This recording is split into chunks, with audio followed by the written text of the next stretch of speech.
Okay, hi everybody. My name's Hannah. I'm the faculty librarian for business at the University of Portsmouth. So I'm just going to run through quickly now just a few slides to tell you about how we've got here and what we're doing with Perlego and why. The first thing to say, if you could just move on to the next slide for me. There's a faculty of business and law at Portsmouth, and I look after the business students there. And then there's a separate law librarian who looks after the law students and some students in other faculties. So I'm responsible for the 4,000 business students in the faculty, which are known as the University of Portsmouth Business School. So that is the product that we're getting Perlego for, the business school for those 4,000 students.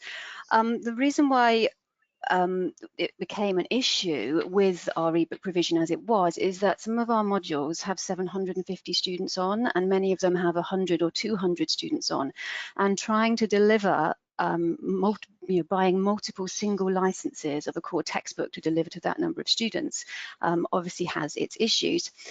Now, everything is still very new for us. And what happened in March with COVID-19 is the faculty had a bit of a rethink. And historically at Portsmouth, the lectures have always been quite theory heavy. You know, the students have been given the information in the lectures, but they now want to move a bit more online with COVID-19 and are looking at flipped classroom approach and creating small 10 to 15 minute information videos and getting the students to do the reading beforehand. So the students won't be given the theory in the same way. They'll need to do the reading first. And there was a definite feeling in the faculty that for this to work, we couldn't have any barriers to students accessing that reading that they needed to do for the flipped classroom approach. They needed a seamless and completely integrated online experience in order to encourage them to do that reading for our new flipped classroom approach. So that's where we started. If you could just move to the next slide for me. Back in March, we were having discussions, March and April, about what we were going to be doing, and I explained to the senior faculty staff about ebook licenses, and obviously that it isn't their area and they don't have knowledge about all the different packages. So I was talking to them about single users, the fact we can only get a certain number of licenses for certain texts. If we want to have unrestricted access, we need to get a bespoke e-text, and we were looking at all of the prices and everything involved in that.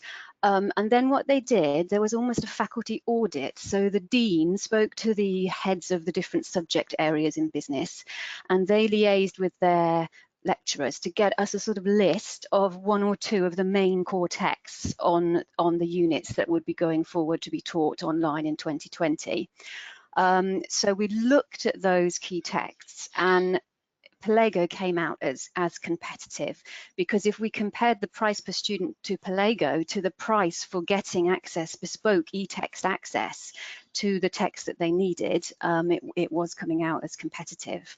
So that's when the faculty really started to look into things. And I need to point out at this point, it is faculty funded, and it's been a top-down approach from the dean and the subject heads within the faculty. So I've been very involved, which has been fantastic, and we've worked together on it, but it is faculty funded and coming from them rather than from the library. So what the faculty liked about Perlego, why they felt it was different and was a good package to go with, is because of the nature of it being a library with completely unlimited text. So rather than having to embed two core texts in a VLE, the students and staff could have access to whatever was on the platform, all completely unrestricted, which includes all Pearson's titles. And that's a massive thing for us, because Pearson's titles we really needed unlimited and unrestricted access to. Other great things, it's got a really nice app that I think the students will like, and it is a really the user interface is so simple. It's not for a librarian used to library catalogs. You know, I just whack in the title and the book comes up with its image almost straight away. You know, I think the students will find it very easy to find what they need. It's very modern. And the lecturers have really liked the idea of direct linking. So we can't do this with a lot of our existing ebooks, but in Perlego we can link at book level, chapter level, or page level. And that means that for lecturers designing their courses where they're having their little videos and then they want the students to do some reading before and afterwards, they can put direct links in to their Moodle pages so that everything sort of is seamless and linked together. So they're really enjoying that side of Perlego. So if we flip on to the next slide for me now. So I've put here librarian versus practicalities, because obviously as a librarian, there are some concerns. I would prefer equal access for all students across the university rather than just for those in business. But at least I am now going to be able to get equal access for all my business students. So all my students on the same course will have the same level of access. There's been quite a lot of discussion about authentication. Obviously, as a librarian, I'm into shibboleth and using all those kind of ways of authenticating. Now, Perlego can do shibboleth, but because we're using Perlego with just 4,000 students and we don't use shibboleth attributes, we have no way of letting Perlego know who those students are.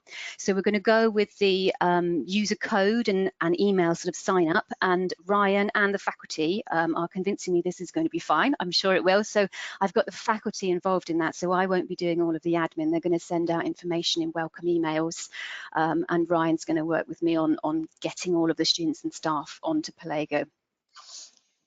Obviously, I can't speak for all librarians, but I like a bit of control. And with Perlego, I am having to let go of a bit of control with my academics. They are going to be able to link to text where they want and have a bit more, find a quick reading on Perlego and quickly pop it in without sort of contacting me.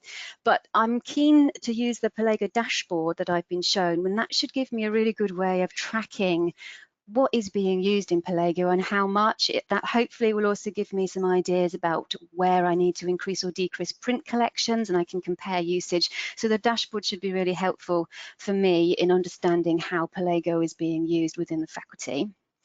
And I have been very impressed, I have to say, with all the emails, with all the dealings I've had with Perlego so far. They do promise a lot, but they do deliver. And yeah, everything has been a very can-do approach. Any barriers I've found, they have managed to look at solutions or look at ways they can change things for the future. So that's all been very promising. So where do we go from here? Well, we only really got access to Perlego in May and June for the lecturers to have a look at. So they're choosing their titles and adding them into Moodle. I'm working with some lecturers on Tallis reading lists where they want to combine Perlego text with other library resources, or where they just prefer to have a library reading list rather than embed the links. So we're working on that as well. Then obviously comes the big promotion in September and October to all of the business students.